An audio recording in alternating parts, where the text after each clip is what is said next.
धन्यवाद। श्री अविनेश महर्षि। डॉक्टर सर्वपल्ली राधाकृष्णन, राजस्थान आयुर्वेद विश्वविद्यालय, जो 2020। माननीय सभापति महोदय, जैसा कि मेरे से पूर्व माननीय सदस्यों ने इस बिल के बारे में बोला, निश्चित रूप से इस बिल के संशोधन से पहले भी जितने बिल आए हैं, विश्वविद्यालय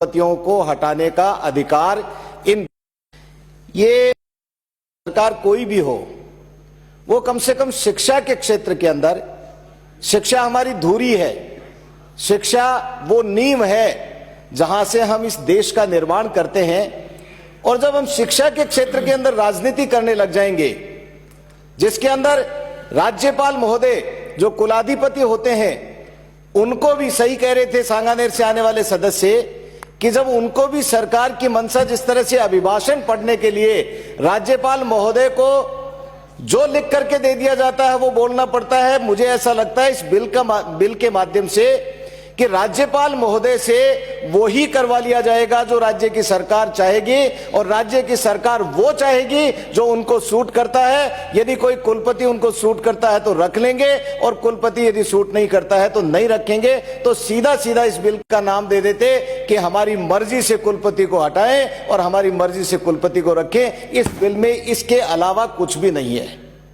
मेरे से। और मैं जहां तक समझता हूं कि शिक्षा के क्षेत्र के अंदर राजनीति नहीं करनी चाहिए, इन बिलों के माध्यम से राजनीति का अड्डा नहीं बनाया जाना चाहिए। जिस आयुर्वेद की बात कर रहे थे, हिंदुस्तान, आयुर्वेद के कारण हिंदुस्तान की एक विश्व के अंदर प्रतिष्ठा होती थी। बड़े बड़े राजा महाराज हो जाती थी,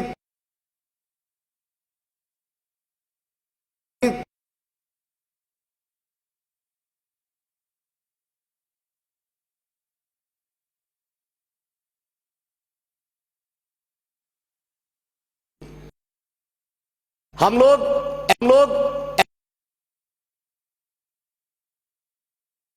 की तरफ से उनका संरक्षण के लिए मजबूर होने लग गए हैं। मुझे याद है मेरे पिताजी की स्मृति के अंदर, मेरे गांव के अंदर हमने आयुर्वेद चिकित्सालय खोल के दिया था, आयुर्वेद हॉस्पिटल खोल करके दिया, बिल्डिंग बनाई, उसके अंदर सब कुछ दिया। लेकिन दुर्भाग्य की स्थिति यह है कि वहां पर किसी तरह की, ठीक कह रहे थे राजेंद्र, आपने सारी दवाइयां फ्री देने का काम किया। मेरी इल्तिजा है आपसे कि आयुर्वेद के अंदर भी आप दवाइयों को लेकर के उन दवाइयों को आयुर्वेद हॉस्पिटल्स के अंदर भी दे, जिससे हमारी विलुप्त होती जा रही ये चिकित्सा पद्धति भी हम संरक्षित कर सके, हम इसको बचा सकें और हमारे देश की जो प्रतिष्ठा थी उस देश की प्रतिष्ठा को पुनः स्थापित कर सकें। ये बहुत गंभीर बिंदु की तरफ मैंने आपका ध्यान आकर्षित किया है। मैं माननीय सभापति महोदय बहुत लंबी बात नहीं करूंगा, इसके बारे में सारी बात हो गई है, लेकिन फिर भी मैं ये कहना चाहता हूं कि सरकार राजनीति से ऊपर उठ करके सोचे। चिकित्सा के क्षेत्र में स्वास्थ्य के साथ में खिलवाड़ करने लग जाएं, इसके अंदर दो तीन बातें इस तरह की लिखी गई हैं जिसका मुझे निश्चित रूप से ऐतराज है। मेरे से पूर्व भी एक सदस्य ने कहा, किसी समकक्ष पद वाले और बहुत सारे शब्दों का इस्तेमाल किया है जिनको मैं रिपीट नहीं करना चाहता हूं।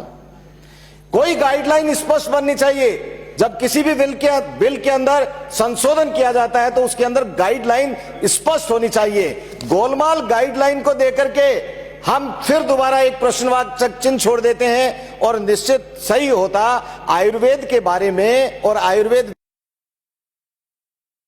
शोध नहीं हो रहा है, आयुर्वेद के बारे में बहुत सारी चीजें हैं जिनको भी कवर करके इस बिल के अंदर लाना चाहिए था, और इस बिल को लाने के बाद में इसके अंदर संशोधन करना चाहिए था। मेरा मानना है कि यह आधा अधूरा संशोधन, और वो संशोधन भी राजनीतिक इच्छा शक्ति के कारण लिया जा रहा है, इसका मैं विरोध करता हूं। बल्कि विरोध करने के साथ ही साथ माननीय सभापति महोदय, मैं आपके माध्यम से डॉक्टर सर्वपल्ली राधाकृष्णन राजस्थान आयुर्वेद विश्वविद्यालय जोधपुर संशोधन विधेयक 2020 हेतु परिचालित किया जाए, इस बात की मांग करता हूं। धन्यवाद। जय हिंद, जय भारत।